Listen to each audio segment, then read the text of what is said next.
16वीं शताब्दी में जॉन नाम के एक व्यक्ति ने, J.O.H.N. जॉन, जिसको सेंट जॉन के नाम से भी ईसा के अनुयायी मानते हैं और श्रद्धा की दृष्टि से देखते हैं, तो उसके विषय में एक पुस्तक लिखी गई थी, Saint John of the Crosses. ये पुस्तक 16वीं शताब्दी में छपी थी और 16वीं शताब्दी में लिखी इस पुस्तक में एक अवधारणा को बल दिया गया था जिसको कहते हैं dark night of the soul. Dark night of the soul जो टर्म है, यही विश्व की बहुत सी संस्थाओं ने यथावत रूप में अपनाया है और मानसिक रूप से लोगों को शैतान और उसकी पूजा के प्रति आकर्षित करने में और ऑकल्ट प्रैक्टिसेज में या ऑकल्टिज्म से जुड़े हुए संस्थाओं के विकास और निर्माण में एक प्रमुख मोटो के रूप में प्रस्तुत किया है। इन्हीं लोगों में से एक ग्रुप है order of 9 angels. Order of 9 angels ONA भी कहलाता है या O9A भी कहलाता है। तो इसने विश्व में अपनी गतिविधियों को घोषित रूप से 1970 ईस्वी में प्रारंभ किया है और इसका जो मुख्यालय है वो ब्रिटेन में है। ब्रिटेन में एग्जैक्टली ये संस्था कहाँ वर्क करती है इसके विषय में तो बताना थोड़ा कठिन विषय है, किंतु ये संस्था खुलेआम विश्व में बलात्कार को ग्लोरीफाई करती है। मतलब अगर इसके किसी सदस्य ने कहीं बलात्कार किया है तो ये लोग जाकर वहाँ सेलिब्रेट करते हैं। हत्या को, बलात्कार को, बच्चों को वेश्यावृत्ति में ढकेलने के लिए और चाइल्ड पोर्नोग्राफी को बढ़ावा देने में इन लोगों का बड़ा हाथ है और मानव तस्करी के माध्यम से वाइटल ऑर्गन्स की सप्लाई में ये लोग संलिप्त रहते हैं। यहाँ तक कि एक बड़ी घटना तब हुई थी जब अमेरिकी सेना के एक बेस पर अटैक करने के लिए अमेरिकी सेना के ही एक सैनिक को इन्होंने तैयार किया था। मतलब इन्होंने अमेरिका की मिलिट्री में घुसपैठ भी कर रखी है। ऑर्डर ऑफ 9 एंजल्स का एक सदस्य अमेरिकी सेना में बाकायदा बहाल होता है, ट्रेनिंग लेता है और उसके एक बेस को उड़ाने की प्लानिंग भी करता है। यद्यपि उस समय प्लानिंग के एग्जीक्यूट होने से ठीक पहले किसी गलती के कारण इसे पकड़ लिया जाता है, इसका पर्दाफाश हो जाता है। तो बहुत से देशों में आतंकवाद और अव्यवस्था को बढ़ाने के लिए, अर्थव्यवस्था को अस्थिर करने के लिए, सत्ता को अपने फायदे के अनुसार नचाने के लिए ये संगठन कुख्यात है, नोटोरियस है। ये सोशल डार्विनिज्म पर काम करते हैं। सोशल डार्विनिज्म एक अब्सर्ड टर्म है।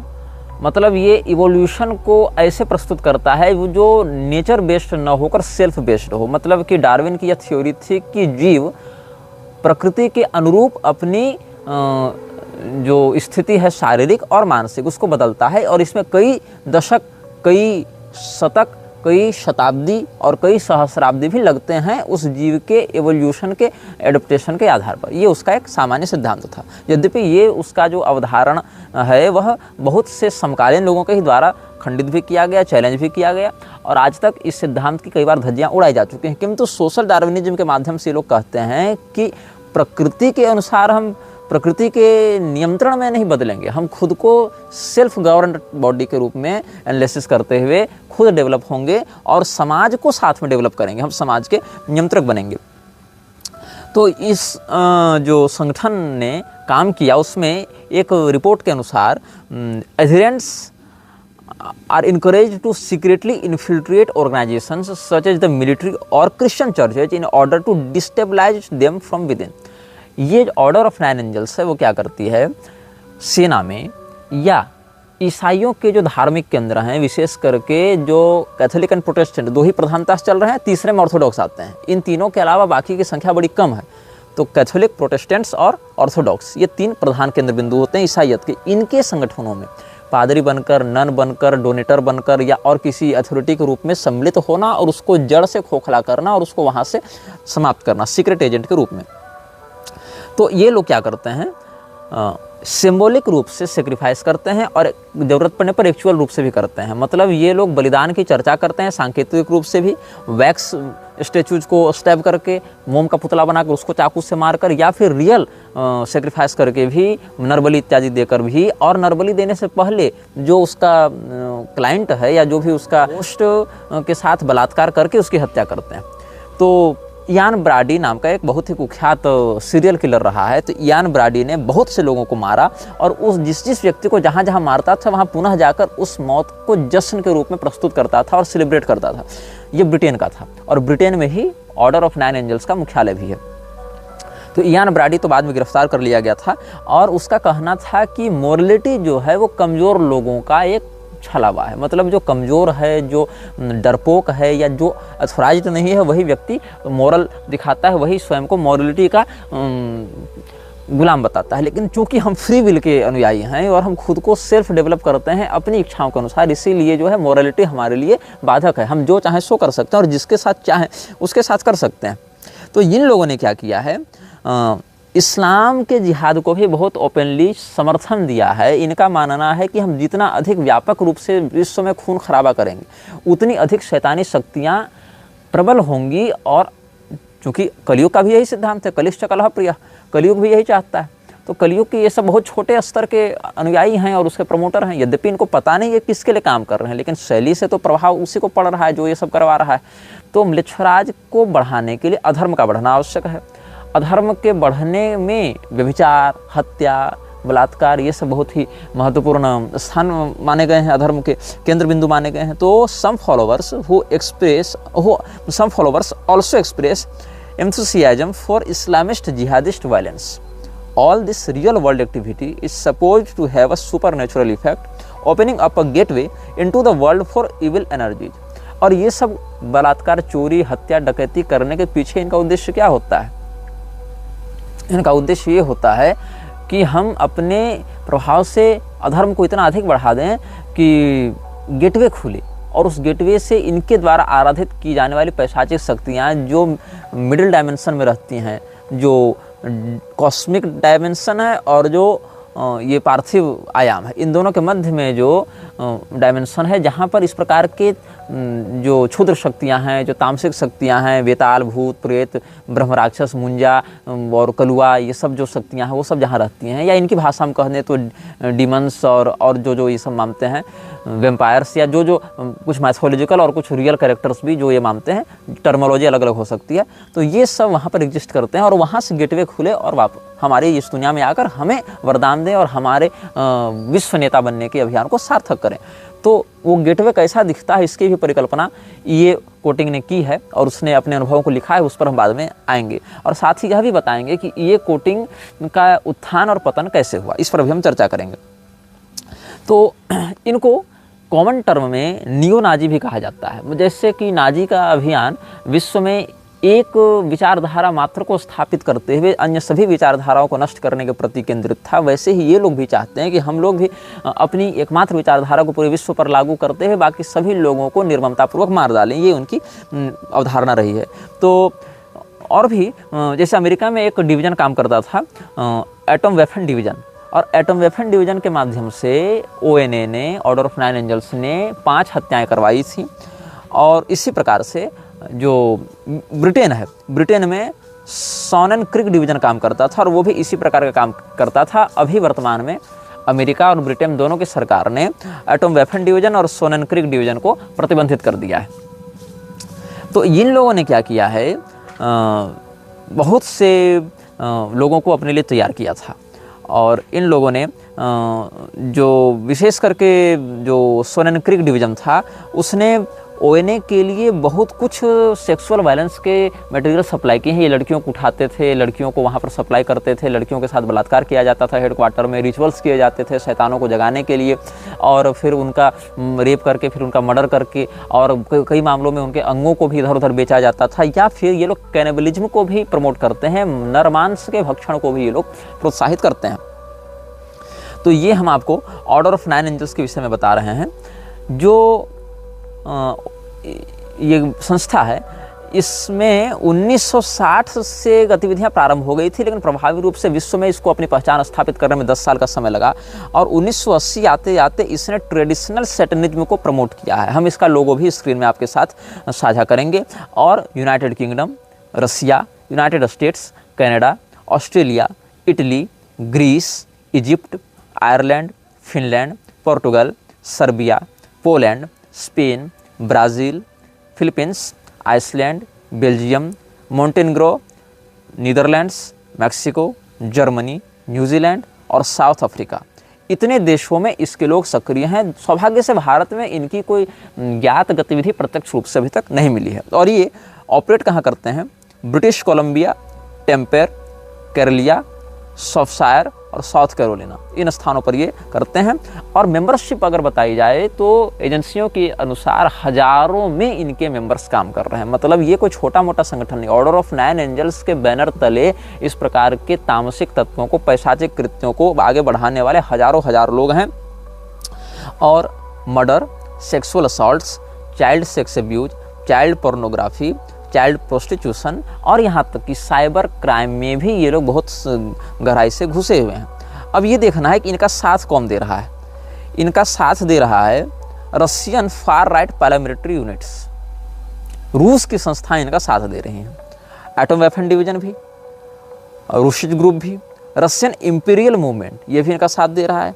The base, black order, combat 18 और national action, Nordic resistance movement, ये सब इनके साथ दे रहे हैं। जेरेट स्मिथ, गैरनहैम, जैकेक या जैसेक जो भी इसका नाम होगा, थॉर्जवेस्की, एंड्रू डैमॉक, ईथन मेल्जर, इगर क्रेस्नॉव, ये सब लोग इसके प्रधान नेता माने गए हैं। और church of Saturn, temples of set और जॉय ऑफ सैटर्न, इन लोगों से इनकी प्रतिद्वंदिता चलती है। अब मजे की बात यहाँ पर ये है कि जो ऑर्डर ऑफ 9 एंजल्स है वो भी मृक्षराज के लिए ही काम कर रहा है, वो भी शैतान को बढ़ावा दे रहा है। और एंटन लाविन ने जो सैटनिक चर्च की स्थापना की थी वो भी शैतान के लिए काम कर रहा है, वो भी मृक्षराज के अभियान को बढ़ाकर इन पैशाचिक शक्तियों को जगाने का काम कर रहा है। लेकिन दोनों आपस में राइवल्स के रूप में प्रस्तुत होते हैं ताकि इनकी जो अंदरूनी साठगांठ है वो लोगों में पता न चले। तो इस संस्था को किसने बनाया था? वेल्श में रहने वाली एक महिला ने इस संस्थान को प्रारंभ किया था। इस संस्थान की स्थापना के पीछे एक महिला थी। और इसके बाद 1973 में एंटन लॉन्ग नाम के एक व्यक्ति ने, और कुछ लोग कहते हैं ये कोई काल्पनिक व्यक्ति था, मतलब ये शूडो नेम था, वास्तविक नाम नहीं था इसका। ये कोटिंग भी वास्तविक नाम नहीं है, ये कोटिंग भी एक काल्पनिक नाम है, उसका वास्तविक नाम हम इस वीडियो के अंत में डिस्क्लोज करेंगे। तो एंटन लॉन्ग नामक किसी व्यक्ति ने इस महिला के द्वारा स्थापित की गई इस सीक्रेट सोसाइटी को इंटरनेशनल लेवल तक पहुंचाया, उसको एक प्लेटफॉर्म प्रदान किया, उससे लोगों को जोड़ा, समान नकारात्मक विचारों वाले लोगों को उसमें जोड़ा, साझा किया। और 2000 ईस्वी आते आते इन लोगों ने पूरे इंटरनेट पर एक ऐसा मायाजाल फैलाया जिसमें बहुत बड़ा हिस्सा डार्क वेब का है। डार्क वेब को ये बहुत फोर्सफुली इफेक्टफुल बनाते हैं, उसको कंट्रोल करते हैं। और डार्क वेव की होने वाली अधिकांश जो सेक्सुअल या जो तस्करी से संबंधित, ह्यूमन सेक्रीफाइस से संबंधित या ह्यूमन ट्रैफिकिंग से संबंधित जितनी भी गतिविधियां हैं डार्क वेब में, उसमें बहुत बड़ा हाथ ऑर्डर ऑफ 9 एंजल्स का होता है। अब एक इसमें बात देखनी चाहिए, इन लोगों ने कुछ शिक्षा दी है। According to order teachings, this is necessary in order for a galactic civilization to form in which Aryan society will colonize the Milky वे।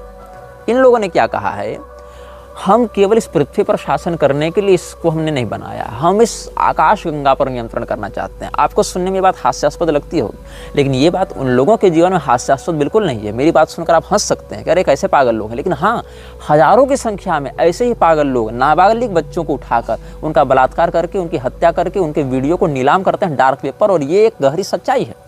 आपके लिए इनकी विचारधारा एक मजाक हो सकती है, लेकिन अपनी इस विचारधारा को प्राप्त करने के लिए इन्होंने हजार लोगों के साथ बलात्कार किया, हत्या की, उनके अंगों को निकालकर बेचा है, क्योंकि ये वास्तव में एग्जिस्ट करते हैं। जो लोग मेरे इस अभियान को, इस श्रृंखला को काल्पनिक बताते हैं, मेरा मजाक उड़ाते हैं, उनको अभी अंदाजा नहीं कि मैं किन शक्तियों के विषय में बात कर रहा हूँ और उसका इम्पैक्ट समाज में क्या पड़ रहा है। अभी तुम सोए हुए हो और सही मायनों में कहें तो मुर्दे हो चुके हो, क्योंकि सोए हुए को तो जगाया जा सकता है, वीडियो देखकर कई लोग जगे हैं, लेकिन मुर्दे को तो जगाया भी नहीं जा सकता है।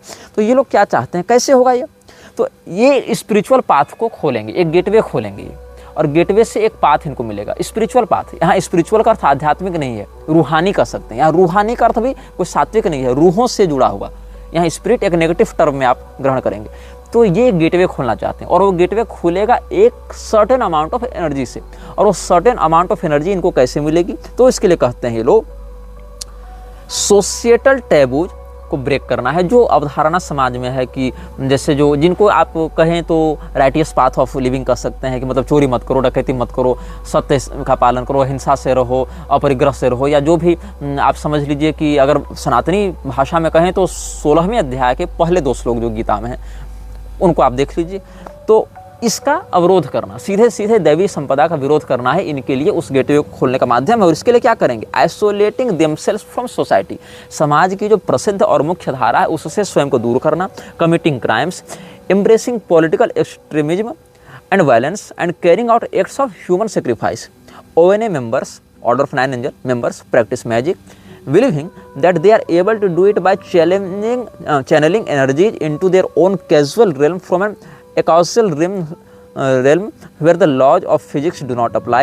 And these magical actions are designed to help them achieve their ultimate goal of establishing the imperium. ये एक imperium एक ऐसे दुर्ग की, एक ऐसे साम्राज्य की स्थापना करने में लगे हैं जो कि नरबली देकर प्राप्त किया जा सकता है, और सैकड़ों की संख्या में नरबलियाँ ये देते हैं। और इनके विषय में मैं आपको आगे और खुलकर बताऊंगा। इन्होंने इस गतिविधि को आगे बढ़ाने के लिए जिसको चुना है उसको ये लोग आर्यन ही कहते हैं। ध्यान दीजिएगा, भारत में भी सामाजिक विद्वेष को बढ़ाने के लिए और देश को खंडित करने के लिए एक काल्पनिक थ्योरी को बहुत वर्षों से पढ़ाया जाता रहा है जिसको कहते हैं आर्यन इन्वेजन थ्योरी। आर्य और द्रविड़ के नाम से जो काल्पनिक बकवास इतिहासकारों ने भारत के शिक्षा व्यवस्था के ऊपर थोपी है और लोगों को इतिहास के विषय में भ्रामक बातों को समझाकर बरगलाकर एक वैमनस्य का भाव उत्पन्न किया है, ये उसी का समर्थन करते हैं, जिसमें ये आर्यन को एक सुप्रीम रेस के रूप में रखते हैं जो कि वर्ल्ड वाइड बढ़ा हुआ है। और ये वही आर्यन है जो हिटलर मानता था। तो हिटलर के विचारों से प्रभावित होकर ये इसको इंटरगैलेक्टिक स्टेट पर ले जाना चाहते हैं, सोलर सिस्टम से भी बाहर, मतलब पूरी मिल्की वे पर ये कब्जा करना चाहते हैं। और आपको सुनकर हंसी आती होगी, लेकिन मैं बताऊं इनका समर्थन कौन कर रहा है? Atom weapon division. Atom weapon division क्या है? इसकी स्थापना 2013 में हुई थी और इसको ब्रैंडन रसेल ने बनाया था।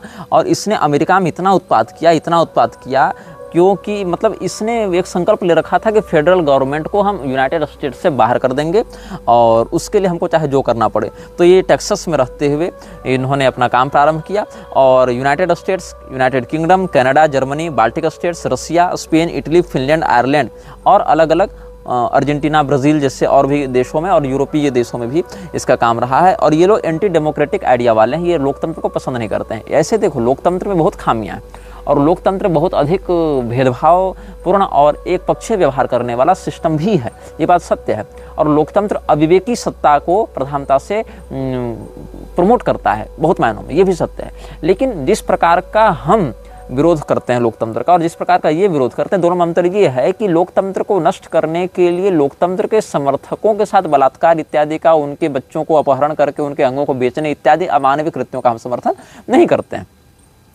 लेकिन ये एक्सट्रीमली प्रो रेपिस्ट हैं, प्रो मर्डरर्स हैं, प्रो स्मगलर्स हैं। और ये केवल ये नहीं कि डेमोक्रेटिक विचारधारा के विरुद्ध हैं, ये हर उस विचारधारा के विरुद्ध हैं जो इनको शासक के रूप में स्वीकार न करे। कहने का अर्थ ये है, ये शास्त्रीय राजतंत्र के समर्थक होगा ऐसी बात भी नहीं है, क्योंकि शास्त्रीय राजतंत्र में तो सर्वे भवन्तु सुखिनः इत्यादि की अवधारणा भी है, लेकिन यहाँ वैसी बात नहीं है। जो एटम वेपन डिवीजन है उसने तो 5 हत्याएं करवाई थी, उसके बाद लोग आ गए वहाँ पर, जो अथॉरिटीज हैं वो आ गए। उसके बाद एक 2013 में ही नेशनल एक्शन की स्थापना हुई थी यूके में, और नेशनल एक्शन नामक जो संस्था है उसको 2016 ईस्वी में, मतलब इसकी स्थापना के 3 वर्षों के बाद ही आतंकवादी संगठनों की सूची में लिस्ट करके इसको प्रतिबंधित कर दिया गया था। और इसने नेशनल एक्शन ने मिलकर एटम वेपन डिवीजन के साथ मिलकर एक और संगठन को प्रमोट किया जिसका नाम था सोनेनक्रेग डिवीजन। और सोनेनक्रेग डिवीजन जो है वो, मतलब आप जान लीजिए कि जो एटम वेपन डिवीजन अमेरिका में काम करती वही काम ये यूके में करती थी, लेकिन दोनों के कनेक्शन आपस में जुड़े हुए नहीं थे। लेकिन समान विचारधारा होने के कारण चैट और ईमेल के माध्यम से नेशनल एक्शन को माध्यम बनाते हुए, मीडियम बनाते हुए इन दोनों ने संपर्क किया, दोनों डिवीजन्स ने, यूके बेस्ड और यूएसए बेस्ड। और बीच में मीडिएटर कौन बन गया? National action. और इन लोगों ने मिलकर ये कहा कि हम लोग 2018 में इन लोगों ने कहा कि प्रिंस हैरी जो है उसको हम लोग मार देते हैं। प्रिंस हैरी जो ससेक्स का ड्यूक भी है उसको हम मार देते हैं। क्यों मार देते हैं? क्योंकि उसने मेघन मार्कल से विवाह किया है और मेघन मार्कल जो है वो पूर्ण श्वेत महिला नहीं है, वो ब्राउन चमड़ी की है, इसीलिए उसका वध कर दिया जाए, उसको गोली मार दी जाए। और इतना ही नहीं, हर वो पुलिस वाला मार दिया जाए जो इनकी सुरक्षा में है, और मारने से पहले उसका बलात्कार किया जाए, ये भी। और हर वो श्वेत महिला मार दी जाए जो अश्वेत पुरुषों के साथ या उस प्रकार के संबंधों में लिप्त है। इस प्रकार से इन्होंने बिल्कुल रंग के आधार पर हत्या हिंसा को मतलब अभी प्रमोट करना भी आरंभ किया है। और ऐसे ही करके एक कॉम्बैट 18 नाम का ग्रुप काम करता था। कॉम्बैट 18 की स्थापना इन लोगों से पहले हुई थी, ये तो 2013-2016 से काम कर रहे हैं। कॉम्बैट 18 की स्थापना हुई थी 1992 ईस्वी में, डेविड मैट के द्वारा इसकी स्थापना की गई थी। ऐसे इसकी स्थापना ब्रिटेन में ही की गई थी और अभी तो ये एक्टिव है, लेकिन जर्मनी में इसको बैन किया गया है, इस प्रकार की सूचना प्राप्त हो रही है। विकिपीडिया में भी इसके विषय में बहुत कुछ मिल जाएंगे और इसके जो इतने अधिकारी हैं वो अधिक संख्या में तो नहीं हैं, लेकिन लगभग 200 से 250 लोग इसके लिए अभी कार्य कर रहे हैं, ऐसी सूचना भी यहाँ प्राप्त हो रही है। ब्लैक ऑर्डर इत्यादि, black order of pan Europa, ये भी एक सैटेनिस्ट ग्रुप है और 1994 में इसकी स्थापना हुई थी। ऑर्डर ऑफ 9 एंजल्स के ही ये सब डिविजन्स हैं, मतलब ऑर्डर ऑफ 9 एंजल्स में जितनी संस्थाएं एफिलिएटेड हैं, मतलब ये उनका अम्ब्रेला कॉरपोरेशन है। जैसे अल्फ़ाबेट कंपनी है, अल्फ़ाबेट के अंदर गूगल भी है, जीमेल भी है, यूट्यूब भी है और ड्राइव भी है, प्ले स्टोर भी है, ये सब अल्फ़ाबेट के अंतर्गत आते हैं। जैसे मेटा एक अम्ब्रेला कॉरपोरेशन है, मेटा के अंतर्गत फेसबुक है, इंस्टाग्राम है, व्हाट्सअप है और भी छोटे मोटे 50 सॉफ्टवेयर उसके अंतर्गत काम करते हैं। तो ऐसे ही order of 9 angels umbrella corporation है और उसके नीचे नीचे ये सारे डिविजन्स और सारे कॉम्बैट्स काम करते हैं। और इन लोगों ने पूरे पश्चिम जगत को ऐसा आतंकित किया है कि वहाँ के जो राइट विंगर्स हैं उनका जीना मुहाल हो गया है। और सत्ता बाहर से इन लोगों से लड़ती है, लेकिन आंतरिक रूप से सत्ता में जितने बड़े बड़े नेता, उद्योगपति और यहाँ तक कि मिलिट्री के भी लोग बहुत हद तक इसके गुप्त एजेंट रहते हैं और वहाँ पर इसके एजेंट के रूप में काम करते हैं। आपको ये जानकर आश्चर्य होगा कि वैश्विक सत्ता में बैठे हुए बहुत से लोग, बाहर से लगता है कि अमुक पार्टी का नेता है, बाहर से लगता है ये अमुक सेना का कमांडर है, बाहर से लगता है ये अमुक मीडिया संस्थान का रिपोर्टर या जर्नलिस्ट है, लेकिन अंदर से वो किसी और संस्था से जुड़े होते हैं, उसके लिए काम कर रहे होते हैं। जैसे भारत में भी एक व्यक्ति जो उपराष्ट्रपति रहा जिसका नाम था हामिद अंसारी, बाहर से देखने से वो भारत का उपराष्ट्रपति रहा, लेकिन अंदर से वो किन संस्थाओं के लिए काम करता था, किस प्रकार की जिहादी गतिविधियों को प्रमोट करता था, ये उसके रिटायर होने के बाद लोगों के सामने बातें खुलकर आने लगी तो पता चल गया। यहाँ तक कि इंदिरा गांधी के समय जो केजीबी है उसने भारत के सूचना तंत्र में या राजनीतिक तंत्र में कितना अधिक हस्तक्षेप कर रखा था।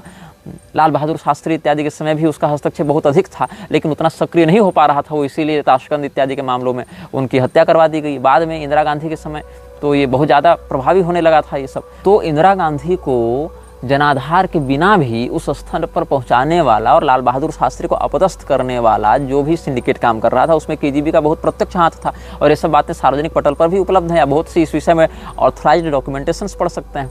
तो ऑर्डर ऑफ 9 एंजल्स की हम आपके समक्ष चर्चा कर रहे थे। हमने आपको बताया था एक व्यक्ति के बारे में जिसका नाम है E.A. कोटिंग, और E.A. कोटिंग अपने विषय में व्यक्त करते हुए लिखता है किंगडम्स ऑफ फ्लेम इत्यादि में कि ये जिस परिवार में जन्म लिया था प्रारब्धवशात, इसकी किस्मत ने इसे एक ऐसे परिवार में भेजा जो परिवार बहुत पहले से ऑकल्ट प्रैक्टिसेज में लगा हुआ था। बचपन से उन घटनाओं को देखता था, उन समनिंग्स को देखता था और उन सारे रिचुअल्स को देखता था, लेकिन इसको समझ में नहीं आता था कि ये सब चल क्या रहा है। एक दिन ऐसा हुआ, इसके पिता और इसके माता दोनों अचानक से गायब हो गए। गायब मतलब आंखों के सामने से अंतर्ध्यान नहीं हो गए, मतलब कहाँ गए कोई नहीं जानता है। मतलब इसके माता पिता एक दिन गए और फिर कभी नहीं लौटे। ये अपने घर में अकेला था। उस समय इसके पास एक व्यक्ति आता है, कथित रूप से ऑर्डर ऑफ 9 एंजल्स के लिए वो व्यक्ति काम करता था, लेकिन इसका कोई आधिकारिक प्रमाण हमारे पास नहीं है। कथित रूप से जो व्यक्ति इसके पास आया उसका नाम था एर्गो, और उस व्यक्ति ने इसको गोद लिया और आगे से जहाँ भी पिता शब्द का हम प्रयोग करेंगे वहाँ ये जो गोद लिया एर्गो ने, उसी व्यक्ति की यहाँ पर चर्चा समझी जानी चाहिए। तो एर्गो कथित रूप से ब्रिटिश ऑर्डर ऑफ 9 एंजल्स का सदस्य था और विश्व में पैशाचिक गतिविधियों को करने का प्रसारक भी था, अभ्यस्त भी था और एक एक्टिव रिचुअलिस्ट था। तो एर्गो ने इसको जब गोद लिया तो ये नहीं बताया कि मुझे यहाँ आने के लिए किसने कहा। मतलब एक घर में कोई बच्चा अकेला रहता, ये इन्फॉर्मेशन उस तक कहाँ पहुँची, कैसे पहुँची, ये उसने रिवील नहीं किया। न उसने ये रिवील किया कि क्या उसके पिता माता और एर्गो का पहले से कोई कनेक्शन था, या उसने एर्गो के माता पिता के ये कोटिंग के माता पिता के गायब होने में उसका कोई हाथ है, या उस विषय में कुछ जानता है। मतलब इस प्रकार की कोई बात नहीं हुई उसके साथ। और इतना ही पता चला कि एर्गो ने अपना परिचय दिया कि मैं ऑर्डो एसेंसम एर्टेनालिस नामक संस्था के लिए काम करता हूँ। यद्यपि ये संस्था कहीं न कहीं जुड़ी हुई थी ऑर्डर ऑफ 9 एंजल्स से, ऐसा संदेह था हमें। और हालांकि इस बात का भी अभी तक मेरे पास कोई ठोस प्रमाण नहीं है, लेकिन जिस प्रकार की गतिविधियाँ ये कर रहे हैं मुझे पक्का विश्वास है कि कहीं न कहीं कोई कनेक्शन होगा।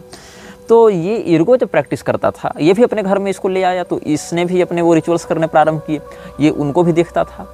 तो पूछता था कई बार अपने उस पिता से, क्योंकि वही उसके लिए पिता हो गया। तो उसको ये पूछता था आप क्या कर रहे हैं, कैसे कर रहे हैं। तो इसका पिता एक ही उत्तर देता था, the only way a person can discover these things is to experience them. इसको मैं बोलकर नहीं समझा सकता, हम जो करते हैं उसको समझने का एक ही तरीका है। तुम भी इसको करो, तुम भी इसको महसूस करो, जानो कि ये क्या चीज़ें हैं, तब तुम जान पाओगे। तो ऐसा चलता रहा। बहुत सारी पुस्तकें, बहुत सारे गोएटिक पुस्तकें थी, बहुत सारे साहित्य इसके घर में पढ़े हुए थे, बहुत सारी समनिंग्स की चीज़ें पड़ी रहती थी। तो ये पढ़ता गया, लेकिन इसके पिता को ये करता हुआ, एर्गो को करता हुआ ये देखता था, और इसको समझ में नहीं आता था कि आखिर जो समाज हमें बाहर दिखता है, इस कमरे के बाहर, और इस कमरे में जो घटनाएं घटित होती हैं, या जिस प्रकार की एनर्जी अनुभव होती हैं, या जिस प्रकार का वाइब्रेशन अनुभव होता है, वो बाहर की दुनिया से बिल्कुल अलग क्यों लगता है। मतलब जिस कमरे में रिचुअल्स होते थे, उस कमरे की दुनिया और कमरे के बाहर की दुनिया, दोनों में कोई तालमेल इसको नहीं दिखता था। तो जब इसका 12वां जन्मदिन था, ये लिखता है, it was on my 12th birthday that my father took me in his car for a long drive. As I rode in the passenger seat, wondering where we were headed, my father and I chatted, the subject seeming to linger on the spiritual growth that I had fostered in my young years. He kept saying in different words that I could do so much if only I had better instruction, and that once I began, all obstacles would melt from my path. तो Ergo ने इस बच्चे को, जब इसका 12वां जन्मदिन था, तो इसको कहा कि चलो हम लोग कहीं घूमने चलते हैं। अपनी गाड़ी में बैठाया, कार में, पैसेंजर सीट पर ये कोटिंग था, आगे इसको गोद लेने वाला पिता एर्गो था, और दोनों आपस में सामान्य चर्चा करते हुए जा रहे थे। और चर्चा का केंद्र बिंदु यह था कि ये कोटिंग बचपन से जिस प्रकार के माहौल में रहा है और जिस प्रकार की घटनाओं का प्रत्यक्षदर्शी रहा है, उन घटनाओं को नियंत्रित और निर्देशित करने वाली कोई बड़ी सत्ता अगर हो, या कोई एक्सपीरियंस्ड मास्टर उसको मिल जावे, तो और भी उसको दिव्य अनुभव या बड़े अनुभव हो सकते हैं, और अनबिलीवेबल शक्तियाँ इसके पास आ सकती हैं। तो धीरे धीरे ये सब चर्चा जब अंतिम पड़ाव पर थी, तो वो ये कोटिंग देखता है कि हमारी गाड़ी रुकी, और कहाँ पर रुकी है, एक ऐसे घर में जो ईंटों से बना हुआ है। इसके पिता ने, एर्गो ने, गाड़ी रोकी और कहा कि तुम इस घर में चले जाओ। क्यों? Go on inside, someone is waiting for you there, I will be right here in the car when you are ready to leave. ये कहता है कि लोहे के जंजीरों से वो घर बाहर से बांधा गया था, और अगल बगल और भी कई सारे घर थे, लेकिन ये घर थोड़ा सा अलग लग रहा था, क्योंकि इस घर में एक अजीब सी खामोशी थी, एक सन्नाटा था इस घर में। खैर ये गया, और आई सॉलोड हार्ड, इसने अपना, जैसे थूक निकलते हैं ना, बहुत गला सूखने लगता है, तो not knowing what to expect as this house mutated in my mind into the very icon of all that is forbidden. तो दरवाज़ा खुला कार का, और ये नीचे उतरा, थोड़ी दूर चला, और सांसों को गहराई से अपने फेफड़ों में भरा, और फिर without looking back at my father और the car, I reached behind me to swing the door closed and took my first steps toward the brick house. ये पीछे मुड़कर देखा नहीं कि कार में कोई है कि नहीं, कार है कि नहीं, मेरे पिता क्या देख रहे हैं। ये सीधे सीधे दरवाजे तक गया, क्योंकि घर में माहौल ऐसा था इसका, तो थोड़ा इसका मन तो तैयार था इन चीज़ों के लिए, और सोचा कि मैं दरवाजे पर दस्तक दूँ। ये कहता है, I stopped in the front of the wood door that guarded all the secrets of the house and raised my fist to knock. अपना हाथ ऐसे से करेंगे, दरवाजे पर दस्तक देंगे, ठकठकाएंगे। लेकिन अचानक से इसको लगा कि किसी ऐसी शक्ति ने मुझे प्रेरणा दी, या मेरे हाथ को अपने कंट्रोल में लिया, और मैं ठकठकाने के बजाय उसके नॉब को घुमाने लगा। दरवाजे में जो नॉब लगा हुआ था, मैंने ठकठकाने के बजाय नॉब घुमाया और सीधे दरवाज़ा ही खोल दिया। जब दरवाज़ा हमने खोला, तो क्या कहता है, the same unknown something led my hand to the door knob and twisted it. The door opened, the creak being much deeper and more sinister than the one made by the car door. जब car का दरवाज़ा खुला था, तब भी एक प्रकार की विचित्र आवाज़ इसको सुनाई पड़ी थी। कार के खुलने पर जो ची इस प्रकार की आवाज़ पुरानी कार में हो सकती है, ग्रीसिंग की कमी कारण, और दरवाजे के खुलने पर भी जो क्रैकिंग साउंड आया, वो और ज़्यादा सिनिस्टर था, और ज़्यादा मेलिशियस था, पैशाचिक था। जब अंदर झांकता है तो घर में पर्याप्त प्रकाश था, हवा में बासीपन था, मतलब जैसे बहुत दिनों से किसी घर में कोई नहीं घुसा है, तो ठंडी और थोड़ी सड़ी हुई हवा आती है, बासी हवा थी, ताज़ी हवा नहीं थी, और जाले लगे हुए थे इधर उधर। और मुझे उस कमरे में जब प्रवेश मैंने किया, तो मुझे कोई दिखा नहीं, उस समय कोई मनुष्य नहीं दिखा, और अचानक से दरवाज़ा जब बंद होता है, खुद ब खुद दरवाज़ा बंद हुआ, ऐसा इसने कहा था। दर्शक ध्यान देंगे, इसकी कहीं प्रत्येक बात को सच होने का मैं दावा नहीं करता, मैं बस उसके अनुभवों को आप तक पहुँचा रहा हूँ, ऐसा भी इसने लिखा है। और ये अनुभव कैसे किसी की ज़िंदगी को प्रत्यक्षता प्रभावित करते हैं, ऐसी घटनाएं, ऐसी क्रियाओं को करने वाले लोग, इस पर हम बाद में आएंगे, आपको बाद में बताएंगे। इसको हम अगले अनुभाग में बताएंगे, कल इस विषय में चर्चा करेंगे। आज ये विषय लंबा हो जाएगा, इसलिए संक्षेप में ही बताएंगे। तो मुझे कुछ चाहिए नहीं था, लेकिन अचानक से जब मैंने पीछे देखा जहाँ दरवाज़ा बंद हुआ, तो पीछे तो कोई था नहीं। आगे जब देखा तो एक बूढ़ा व्यक्ति खड़ा था। He had not been there before, I was sure. मैं आश्वस्त था कि जब मैं कमरे में घुसा तो वो व्यक्ति वहाँ नहीं था। जब दरवाज़ा बंद हुआ तब वो व्यक्ति वहाँ पर खड़ा आया। वो एक काले रंग का चोगा पहने हुए था जो ज़मीन तक लटक रहा था, और लाल रंग का कोई सिंबल अपने छाती पर उसने सी रखा था। इसके साथ साथ वो लंबा था, उसकी एक लंबी दाढ़ी थी सफ़ेद रंग की, और उसके लंबे सफ़ेद बाल थे। तो उसने कहा, your father has taught you many things hasn't he? तुम्हारे पिता ने तुम्हें बहुत कुछ सिखाया है, नहीं सिखाया क्या? तो मैंने हाँ में अपना सर झुकाया, लेकिन मुझे उसकी प्रतिक्रिया को देखकर लगा जैसे वो पूछ नहीं रहा, वो बता रहा हो, मतलब एश्योरेंस कर रहा हो। आई was sure he didn't need an answer. His lessons are easy for you. They are natural. You don't feel the need to struggle with them. You have something. You are something that most people could never imagine. उस बूढ़े ने कहा, तुम्हारे पिता ने तुमको जो भी सिखाया है वो बेसिक चीज़ें हैं, सरल चीज़ें हैं और प्राकृतिक चीज़ें हैं, इसीलिए तुमको उन बातों को सिद्ध करने में या समझने में कोई कठिनाई नहीं हुई। तुम्हारे अंदर कोई बात है और कुछ ऐसी बात है जो बाकी लोगों की कल्पना से परे है। फिर उसने कहा, क्या तुम इस दुनिया में और गहराई से उतरना चाहते हो? देख लो, तुम इस दुनिया में कहीं भी जा सकते हो, या तो ईश्वर के सिंहासन तक भी पहुंच सकते हो या नरक की गहराई तक भी जा सकते हो, मतलब कि कहीं भी तुम जा सकते हो। ये इस प्रकार की दुनिया है। और उसने फिर कुछ हमें दिया। इसने कहा कि इसने कुछ एक इंटीग्रेशन की इसके साथ और इसको कुछ दिखाया, कुछ इसको अनुभव कराए। तो इसके कानों में कुछ शब्द गूंजने लगे। इसको लगा जैसे हम दोनों के अलावा उस कमरे में कुछ और भी लोग हैं जो दिख नहीं रहे, लेकिन उनकी बातें फुसफुसाहट हमें सुनाई पड़ रही हैं। तो इसने केवल इतना कहा, कैन यू टीच मी? क्या तुम मुझे सिखा सकते हो? तो जब इसने पूछा कि क्या तुम मुझे सिखा सकते हो या क्या आप मुझे सिखा सकते हैं, तो I tensed having heard them myself as if spoken by another person all together. उस बूढ़े व्यक्ति ने जो जवाब दिया, मुझे लगा उसके साथ साथ कोई और भी रिपीट कर रहा है, कोई और भी मुझसे बात कर रहा है। Even more, I didn't know if I wanted to be taught by this stranger. The words were brought into my throat and shoved out of my mouth of their own will and force. और मैं नहीं जानता था कि मुझे उस बूढ़े से वास्तव में सीखना है कि नहीं सीखना है, मैं इस कनेक्शन को आगे बनाना चाहता हूँ कि नहीं बनाना चाहता हूँ। लेकिन मैंने जब पूछा था कैन यू टीच मी, मुझे लगा जैसे किसी और ने मेरे गले से वो शब्द निकलवाए हैं। फिर उसने सहमति दी और फिर ये घर से बाहर निकला और इसके पिता इसको मिले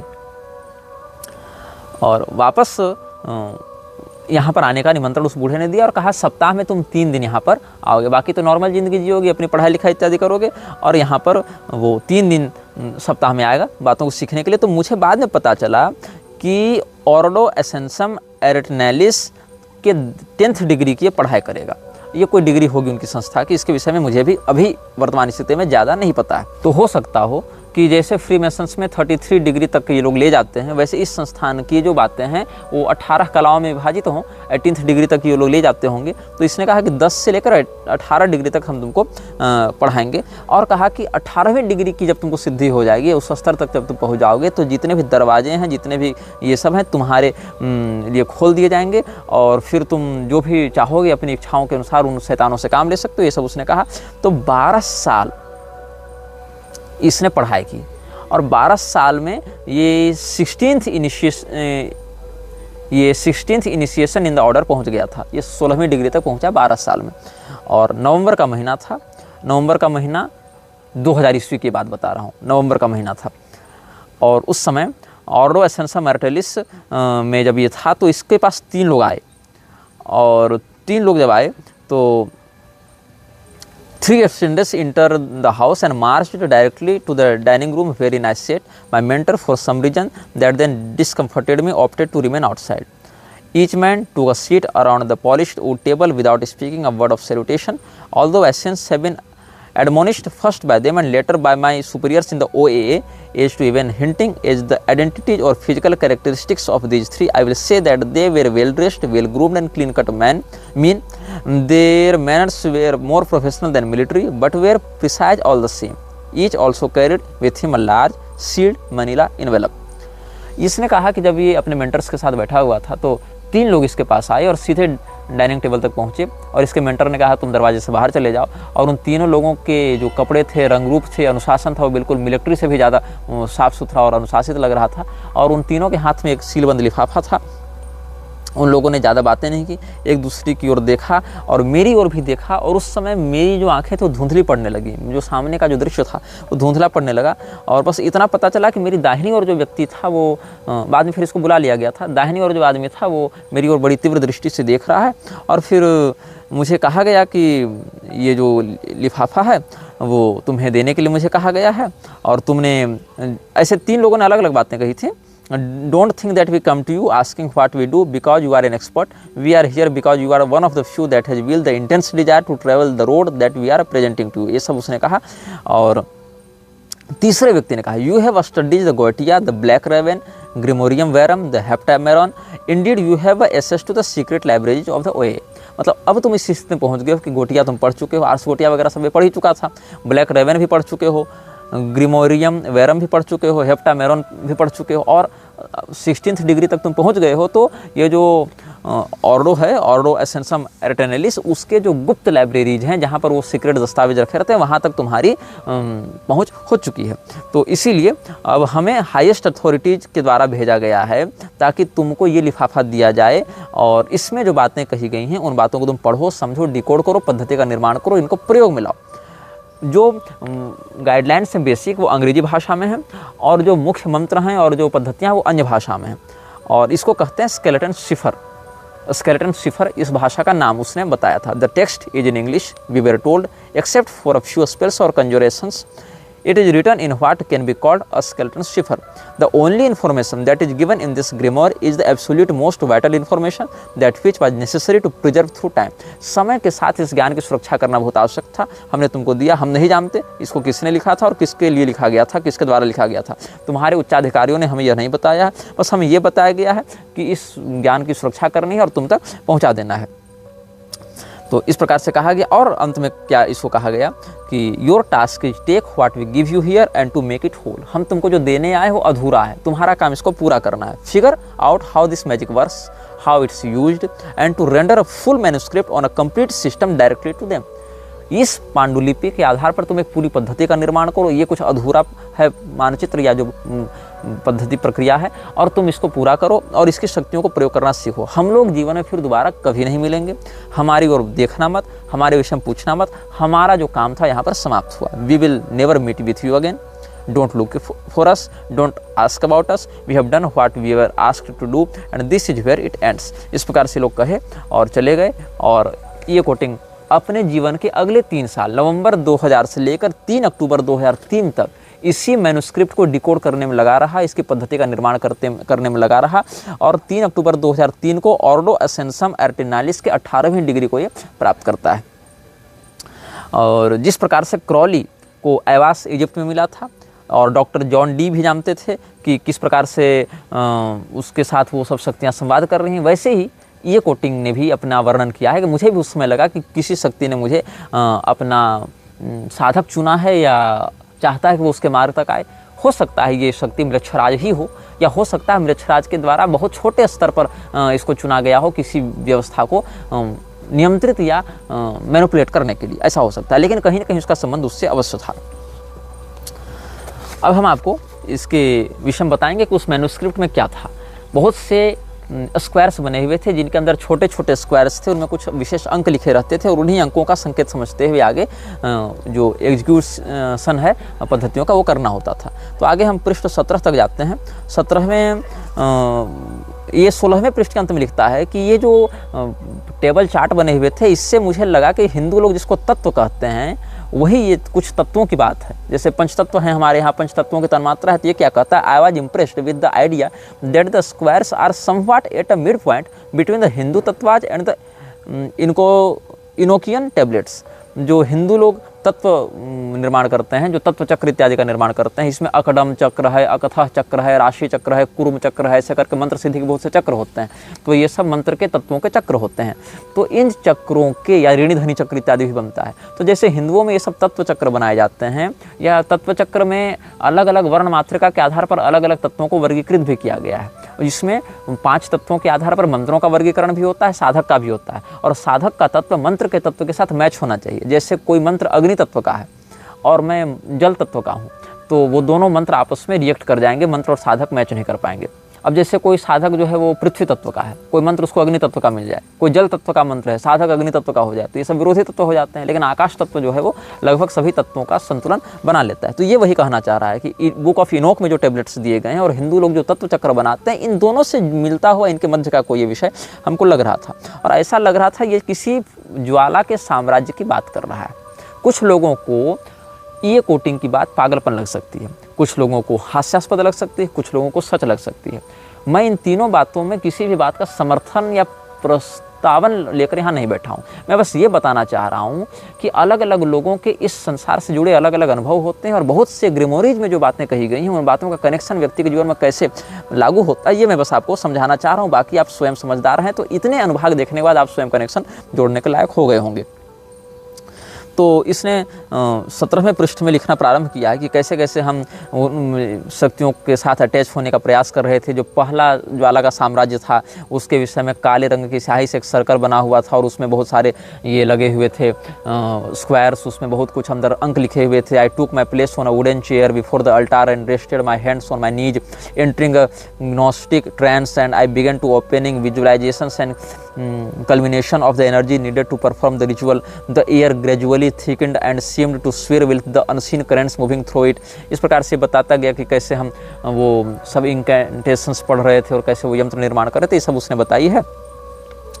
और the incantation for the opening of the astral gate is written in 3 parts. 3 parts में ये इस विषय में मैं आपको अगले अनुभाग में बताऊंगा कि कैसे इसने वो दरवाज़ा खोला था और गेटवे इसने कैसे खोला था और उन गेटवे के अंदर किन किन शक्तियों का इसने साक्षात्कार किया, वो शक्तियाँ इसको कैसे दिखती थी और उन शक्तियों के माध्यम से इसने कौन कौन से काम साधे और अंत में उन शक्तियों के ही दुरुपयोग से इसका पतन कैसे हुआ। इसके विषय में हम आपको आगे के अनुभागों में बताएंगे। बस इतना समझ लें, इसने इतना ही कहा था कि वहाँ पर हमने शैतानों को, स्पिरिट्स को और एंजल्स को एक साथ देखा, को एग्जिस्ट करते देखा। और मुझे ये समझ में नहीं आया कि जब शैतान या डीमंस और एंजल्स, देवदूत जिनको सरल भाषा में लोग कह देते हैं, तो जो एंजल और डीमन होते एक दूसरे को अपोजिट है, दोनों को एग्जिस्ट किसी सेम किंगडम में कैसे कर सकते हैं?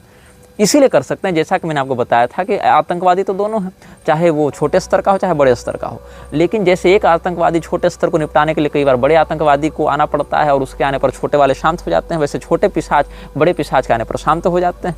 तो उस गेटवे के पीछे जो डायमेंशन है वहाँ पर डीमंस और एंजल्स दोनों को एग्जिस्ट करते हैं और दोनों वहाँ पर आपस में नहीं लड़ते हैं जब तक इनको प्रोवोक न किया जाए, जब तक इनको जगाया न जाए, जब तक इनसे कोई कनेक्शन स्थापित न किया जाए।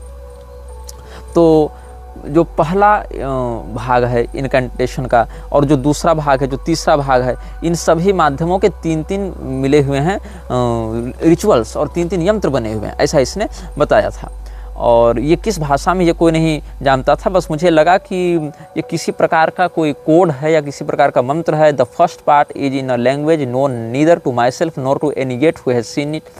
It seems to be an initial command for the gate to open and the bells to be parted. Although I had read this before many times in silence, as I read it aloud, it finally seemed to take on a shape and a substance that I had not imagined. तो ये जो भी gateway को देखता है उस gateway का चित्र हम आपको कल बताएंगे। उस गेटवे से जुड़े हुए जो यंत्र हैं उनका चित्र भी आपको हम अगले अनुभाग में बताएंगे और किस प्रकार के वहाँ तत्वों को इसने देखा, किस प्रकार की एंटिटीज़ को देखा और किस प्रकार ये ज्वाला का साम्राज्य अलग अलग परतों में बटा हुआ है। और फिर इसी ये कोटिंग के नाम का या वर्णन का आश्रय लेकर कैसे पश्चिम के जगत में व्यापक तबाहियाँ मचाई गई और उसका क्या दुष्परिणाम हुआ, इस पर हम अगले अनुभाग में चर्चा करेंगे। यह वीडियो जल्द ही हटा दिया जा सकता है। कृपया थर्ड पार्टी ऐप्स का उपयोग करके डाउनलोड करें। आप इस वीडियो को अपने चैनल पर फिर से अपलोड भी कर सकते हैं।